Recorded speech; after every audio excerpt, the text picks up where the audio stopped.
uthi Joshua mase beyongena uthi khethani namhlanje. Yabona ukuthi it feels like you should have asked them before baphume eGibhithe. Now with the information that you have, khethani namhlanje whom you will worship. Yabo uthi uNkulunkulu, now that you know me, ngifuna uyinqumele ungabe ukuthi uhamba noNkulunkulu ngoba wasinda ugula. Uhamba noNkulunkulu ngoba ekhaya ukhule ukukhonzwa. Now you are given an opportunity to meet God for yourself, to choose to walk with God for yourself. Bless the Lord. It's a Bible. Now that they were circumcised, Joshua caused them to inherit the land. So now the land is not a matter of Lord give me. Yes, now you can. Now in land, in prayer must change you. In prayer life is no longer a Lord can I have, it's now a Lord make me.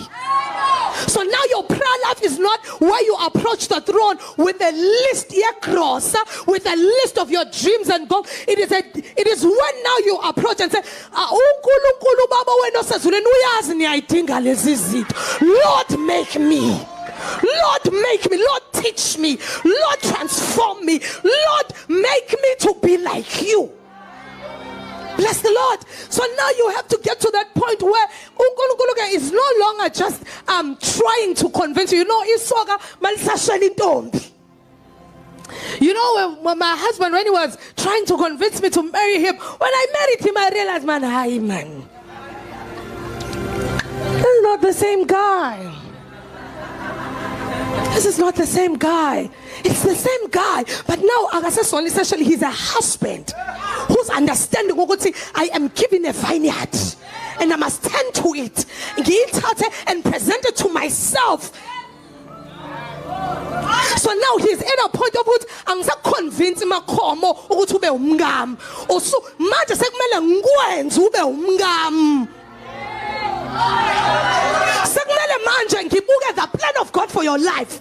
Ngibuke the purposes of God for your life. Ngibuke the prophecies spoken about you, and make sure that now that God has entrusted you to me, I make sure you reach that place. So the husband, I know ukhathele mngamlala ungavuki kwawuyena ngithi ngi9 months pregnant ngina 3 days nje before ngiyobeletha enzi conference athi uzoshumayela umprofeti.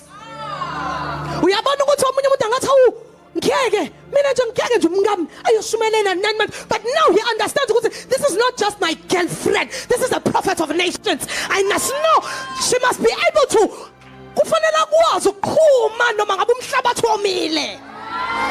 Even under pressure kufanele kwazi ukuthi ahlume. So noma ngabe thiwa bonke abantu basifazane mase bena 9 months pregnant bayalala, yena akakwazi ukulala lobo buthongo because there's a purpose, there's a prophecy lingering around her. She must never sleep, because when man sleeps, an enemy came and planted something different. Bless the Lord. So it comes a time when umyeni wakho uJesu Kristu adlule kuconvincana ukuthi ngingakondla, adlule kuconvincana ukuthi ngingakusustain, ngingagqokisa amasefinyelela ethi khohlwa ukugqoka, khohlwa ukudla. I need to change your heart, I need to change your mindset, I need to work on your background, I need to work on your past. Indlela approach ngayo impilo, you approach life with the pain of yesterday. You are not healed. I need to heal your heart, I need to heal your mind, I need to make you anew. Now umuntu stuck eGosheni akakwazi ukutransform e-wilderness.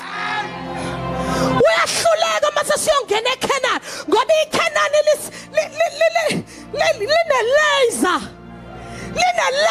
iCanaan alibavumela abantwana bangena. I need 3 people here, 3 people please, sharply. And there'll be female, please. Listen. Another one. You can take a seat for a moment. I don't want to call it, but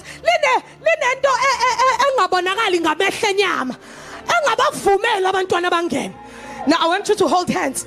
hold hands. Linama walls iKhanani elingavuma ukuthi umntwana akakwazi ukudlula. Umntwana akakwazi ukudlula. Kufanele azabe indodana. Kufanele abe caused to inherit it.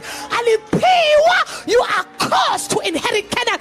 Awungeni ngoba uthandazeka kakhulu, awungeni ngoba ukhale kakhulu, awungeni because you've been through a lot in your life. Kumele wakhiwe ube a man until you reach the stature in Christ Jesus. Then the Canaan will open for you. You can open. Then iKhanani mase liyavuleka. Ngoba iKhanani alirespondi kumuntu mengakafinyeleli to the full stature in Christ Jesus. Ngoba iKhanani, when you were used to fighting the hunger, kodwa iKhanani kunama grapes angangekhanda, you can sit. Canaan has grip. Ayikho inkinga yehunger iKhanani. iKhanani ukudla kungangawumile. Kodwa ukuze ungabi nayo igluttony kufanele ube indodana, ungabe umntwana. Ngoba umntwana yabona nje ukhanya wami ukhanya eats everything and anything. Uma ungabeka ithabi yama grapes la, uma ungakamphuphi ngeke ayiyeke. Ubeka ama-aphula la nawo uzo yabona nje izolo kade simhleka ubedla amasi ahambe ngayo ku-TV aluma i-aphula ashone ekitchen afika athatha ugalo awulume size sahleze kodwa ukhaya umntwana akazi noma sekuyisikhathi sokubopha ukhalo ukuthi noma ama-grapes ekhona engangekhanda lo muntu sekumele ubophe ukhalo. You don't eat simply because there's an availability of food. Kufanele ubophe ukhalo kahle noma kukhona. Bazalwane, eKhanani kunonkulunkulu bakhona. And if ungeyona indodana uzozithola usubakhonza, not because awumthanda uNkulunkulu, but simply because you don't have the stature to resist. Yabona, if it was upon us to resist the gods of Canaan, the gods of the flesh, the gods of the world, ngabe sonke sikholwa kahle. Manje, it is not upon just ukuthi mina ngithanda. The gods of the land respond to Jesus Christ only. They only bow down to one name, Jesus Christ. So now if you are not ungemambathile uKristu ngokuphelele, nakanjani idolo lakho lizoguqa. Idolo lakho lizoguqa. So ingakho kufanele masikhahlangana nawe esithi Lord singaku-entertain. Singalokho sikuthi uNkulunkulu uzofika. Yebo uNkulunkulu uzofika. Mase siyakutshela futhi ukuthi lalela mayifika musu kulokhu ucela ama-grapes. Ama-grapes akhona lapha. Ubaba uzokunakekela. Don't worry. Mayifika, gaze upon him. Gaze upon him until you are transformed.